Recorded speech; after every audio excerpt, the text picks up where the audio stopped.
did some more ABX listening with the Infinity speakers this time on the Yamaha versus the WiiM thing, dude. I noticed it like I level matched. So this is a second round with a separate set of speakers, and I noticed the same thing both times. And so I brought the Infinity speakers up the stairs because they're not too heavy, and I measured those on the WiiM and the Yamaha, and the difference is like a half a decibel over a broad range of the high frequency. So I think my guess is that the reason I heard it in the lower frequencies is because when I SPL matched, it was maybe favored more toward the high end, right? Like the higher frequency Sure. end. Yeah. And so instead of the WiiM being higher in the higher end, it level matched there. So the mid range was lower on the WiiM versus the Yamaha. But there's a clear difference. Well, let me back up. There's a clear measurable difference. And as far as sound goes, I heard it pretty reliably, but you would never hear it if you didn't have the ability to switch back and forth like instantaneously. You would never hear it. How with the this is stupid, but I noticed that a lot of the Yamaha stuff has that, that loudness compensation. Yeah, I talked Is about that that easy to turn off and stuff? I like it. From the remote, I don't know. The way that I had to set it up, and so again, maybe the remote will allow you to do it, but I didn't see it, is I had to sit in the floor with it and adjust the dial for the loudness thing, and then sit back in the seat and be like, all right, yeah, I kind of like that, or I don't. Then go back up to the physical unit, turn the knob. Same thing with the bass and treble, I think, but I have to look at the remote to make sure. But I believe I read where somebody else said that too. So I'm like, maybe I'm not the only person who had to do it that way. But I do like it.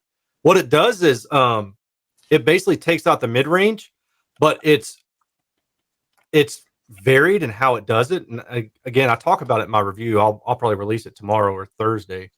But when you set it to flat, everything is flat. Frequency response is flat coming out of the wipeout out of the Yamaha.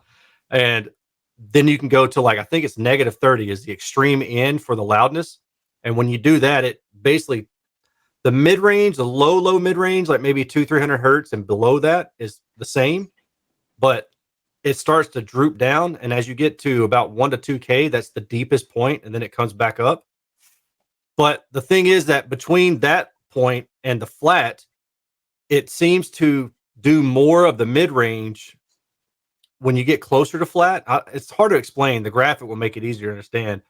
But it seems like as you get closer to flat, it's more of the mid-range, like the 2 to 800 hertz. And the further you get away from that flat setting to the other extreme, the more it focuses on the 1 to 2K. So it doesn't just like continually drop with the center point at the same. It's not like it's saying my center's at 1K. I'm going to keep basically just tilting that curve. That curve kind of moves. Wow. It's really interesting. Yeah, I like it though. I like how they did that. And for sure, when you were doing the A/B testing, you had to turn that off, I assume, right? Yeah. Oh yeah. Yeah. That was all DS. That was in pure mode when I was doing that. So, would you attribute that to that load dependent thing that's happening with the WiiM? That's what I attribute it to, but I don't know for sure. So I wish the new one is supposed to have that whatever that features. What is it? Taken care of. That one feature. Yeah. These guys know. EFFB. I can't remember now. Yes. Yeah. Yes. The feedback. Yeah. Oh, I wonder what's gonna happen. That might be interesting to hear. Yeah. Like WiiM versus WiiM. Yeah, that's what I was gonna say. I could do that. I could just sync them both up and test both of them out. The other thing that I noticed again with the WiiM is that it just doesn't give me enough output. I even said that in my WiiM review that it's fine for what it is, like a smaller to medium sized room at not loud output. It does it. But if you're really wanting to crank it out, good luck. It's not going to do it. It just doesn't have enough balls behind it, basically.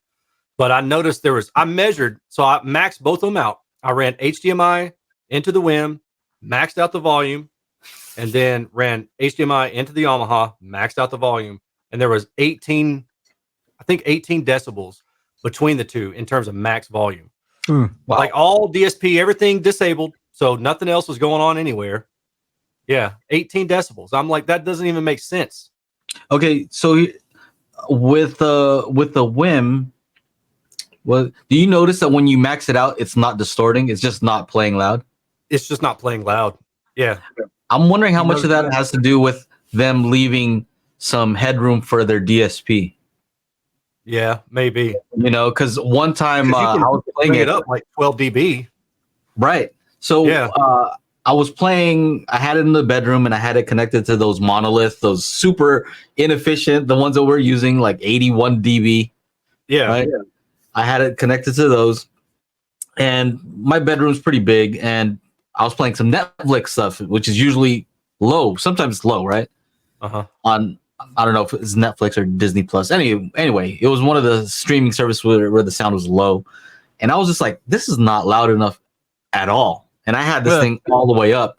So I had to create a preset where all the EQ was like all the way up just to get it to a volume that was loud enough. So I'm like, oh, maybe it's that. Maybe they're trying to leave some headroom for whatever EQ they're allowing for.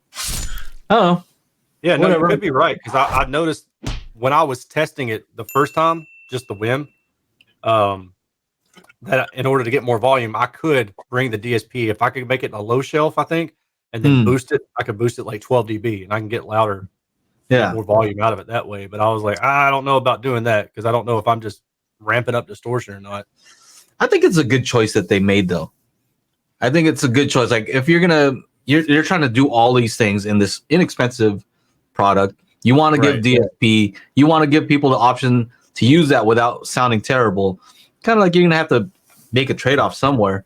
You know, if they made a version of that was more powerful, that might be a killer. But as of right now, it's like you're supposed to use those with. I'm assuming you'd probably use those with also inexpensive speakers. Probably, and you're not trying to drive them to like really loud levels. I mean, this thing costs $300, and I'm comparing it to a $4,000 Yamaha receiver. You know, so it's not even close to apples. That 18 dB is a huge difference.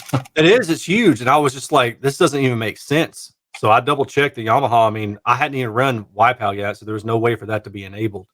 And it was in the pure direct, which means all DSP is bypassed. I checked the WiiM, and its EQ was set to 0 because you can toggle that on and off, and it was toggled off. So, but I noticed it just wouldn't reach. I don't think it got above 85 decibels in my previous house, and I was sitting a little bit closer to the speakers in that setup. And in this setup, it was like I would max it out at 79 decibels, I think. Now, if you can't catch the show, we do have an audio version at anchor.fm/daily HiFi. So make sure to go on over there if you like to listen to the show.